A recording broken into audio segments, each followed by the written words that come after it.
नमस्कार मित्रांनो, हिरवजग या यूट्यूब चॅनलमध्ये आपलं सहर्ष स्वागत आहे.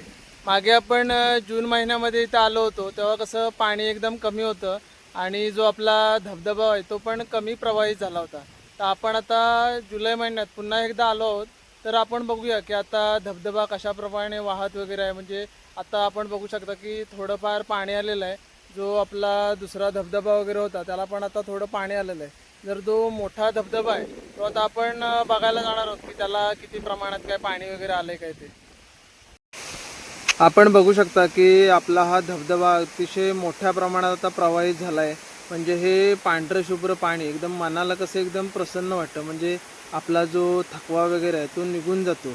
मागच्या व्हिडिओमध्ये तुम्ही बघितलं असाल की जेव्हा हा धबधबाची सुरुवात होती, पण आता हा पूर्ण क्षमतेने आपला धबधबा वाहत आहे. म्हणजे जसा पाऊस पडतो त्याप्रमाणे हा धबधबा प्रवाहित होतो. इथे अनेक प्रकारचे पर्यटक वगैरे येतात म्हणजे मजा मस्ती करण्यासाठी. पण काय करायचं आहे, आपण इथं येतेवेळी काळजी घ्यायची आहे. कारण कसं हे सतत पाणी इथं वाहत असतं, त्यामुळे आजूबाजूला दगड असतो, तो निसरडा वगैरे होतो, तर आपला पाय वगैरे सटकण्याची शक्यता असते. तर आपण काळजी घ्यायची आहे. ना काय झालंय की आजूबाजूला आता मोठ्या प्रमाणात जंगल वगैरे पण झालंय आणि झाडीच्या मधून आपण सावकाश, कारण कसं सर्व निसरडा रस्ता आहे. आपल्याला जो निसर्ग आपण बघतो तर आपण त्याच्या मोहात पडतो. म्हणजे कोकणामध्ये जो निसर्ग आहे तो अप्रतिमच आहे. म्हणजे इतर ठिकाणापेक्षा कोकणातला निसर्ग तो पाहण्यासारखाच आहे. तर असे अनेक छोटे मोठे धबधबे आपल्याला इथे बघायला मिळतात. म्हणजे ते आपल्या मनाला कसं एकदम प्रसन्न करतात. आजूबाजूची झाडी म्हणजे छोटे छोटे पण धबधबे आहेत. हा बघा, हा एक छोट्या प्रकारचा धबधबा आहे. किती उंचावरनं वाहत आहे. म्हणजे आपण त्याच्या आता जे उगमस्थान आहे त्या उगमस्थानाजवळ आपण आलेलो आहे. तिथून हा प्रवाह होत आहे. म्हणजे कसं हे जे धबधबे असतात ते असे डोंगर माथ्यावरून वाहत असतात. तर कसं आहे की कोकणातला जो बहुतेकसा भाग आहे तो डोंगराळ भाग आहे. तर ह्या डोंगराळ भागामध्ये आपल्याला असे विविध प्रकारचे धबधबे वगैरे बघायला मिळतात. तर आपण काय करायचं आहे की ह्याच आपण धबधब्यावरती आलो तर आपण काळजी घ्यायची आहे. कारण कधी कधी काय होतं की आपल्यासोबत लहान मुलं वगैरे येतात, तर त्यांना इकडचा रस्ता वगैरे माहिती नसतो किंवा दगडावरून चटकन आपला पाय सरकतो, तेव्हा आपण काळजी घ्यायची आहे. हे सर्व जे धबधब्याचं पाणी आहे ते आता हे नदीला जातं. म्हणजे कसं उंचावरनं जे पाणी पडतं त्याबरोबर जे दगड माती किंवा जो काही कचरा वगैरे असतो तो निघून जातो. आपण काय करतो की आपण बाहेरगावी वगैरे धबधबे वगैरे बघण्यासाठी जातो, पण आपल्या गावाजवळ किंवा आपल्या तालुक्याजवळ असे विविध प्रकारचे धबधबे वगैरे आहेत ते आपल्याला माहिती नसतात.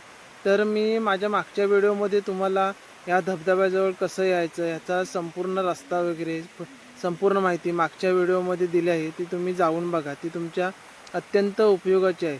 म्हणजे कोकणामध्ये काय होतं की असे हे धबधबे वगैरे सुरू झाले की पाणी पण एकदम कसं शुद्ध वगैरे असं. म्हणजे बघा, हे जे पांढरं शुभ्र पाणी आहे ते कसं, म्हणजे आता पाऊस पण थोडाफार कमी झाला आहे. यावर्षी काय झालं आहे की जुलै महिन्यामध्ये पावसाचा भर जरा कमी आहे. म्हणजे जुलै महिन्यामध्ये खरा पूर वगैरे येतो, पण ह्या वर्षी पाऊस काय झाला आहे, रागावला आहे. त्यामुळे पाऊस जाऊ नये म्हणून, म्हणजे जसं श्रावण महिन्यामध्ये पाऊस असतो त्याप्रमाणे ह्यावेळी पाऊस आहे.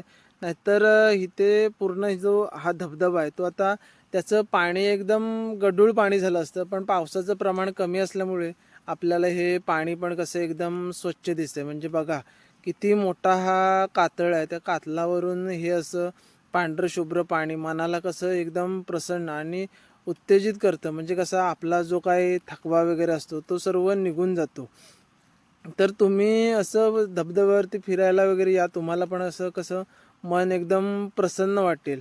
तर हा निसर्ग, आपण निसर्गाच्या प्रेमात पडतो. म्हणजे निसर्गाने आपल्याला भरपूर काही दिलं आहे, पण आपण पण त्याची जोपासना केली पाहिजे. म्हणजे आता आपण बघू शकता की ही आजूबाजूला झाडे, म्हणजे मागच्या आपण व्हिडिओमध्ये बघितलं की तेव्हा एवढं काय मोठं गवत आलं नव्हतं, पण आता थोडीफार सुरुवात झाली. हा बघा आजूबाजूचा निसर्ग आहे तो कसं एकदम छान वाटतं. आता कसं होतं की कोकणामध्ये असा पाऊस पडायला लागला की विविध प्रकारच्या आपल्या रानभाज्या वगैरे असतात त्या आपल्याला बघायला मिळतात. म्हणजे आपण बघू शकता की विविध ठिकाणी आपल्याला ह्या रानभाज्या बघायला मिळतात. तर रानभाज्या आहेत त्या आपल्या शरीरासाठी अत्यंत उपयुक्त आहेत. तर मी तुम्हाला आपल्या यूट्यूब चॅनलच्या व्हिडिओमधून दाखवेन की विविध प्रकारच्या आपल्या ज्या रानभाज्या आहेत त्याची तुम्हाला मी माहिती देईन. तर हे दृश्य आहे बघा, हे हा एक छोटा धबधबा आहे. आपल्याला बघू शकता की हा पण कसा म्हणजे बघा हा हे जे स्थान आहे ते उगम स्थान आहे धबधब्याचं.